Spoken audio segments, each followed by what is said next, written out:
প্রস্তুতি নেওয়ার জন্য 7টা বিষয়ে বিশ্বনবীকে ট্রেন আপ করেছেন, প্রশিক্ষণ নিতে বলেছেন। আমরা একটা একটা করে 7টাই আজকে শুনবো। বিশ্বনবীকে আল্লাহ তাআলা 7টা বিষয়ে প্রশিক্ষণ নিতে বললেন। কয়টা? কারণ সামনে অনেক গুরু দায়িত্ব। 1 নাম্বার প্রশিক্ষণ হচ্ছে ইয়া আইয়ুহাল মুজাম্মিল, হে কম্বলওয়ালা নবী, কুমিল লাইলা ইল্লা কলিলা, দাঁড়িয়ে রাত্রে তাহাজ্জুদের নামাজ পড়েন। কিসের নামাজ?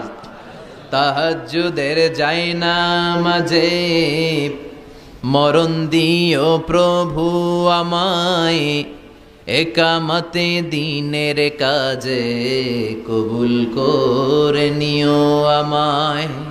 তাহাজ্জুদের জায়নামাজে মরণ দিও প্রভু আমায়, একামতে দিনের কাজে কবুল করে নিও আমায়। পড়েন আমিন। তাহলে বিশ্বনবীকে প্রথম যে প্রশিক্ষণ আল্লাহ দিলেন সেটা হচ্ছে তাহাজ্জুদের সালাতের প্রশিক্ষণ। কিসের?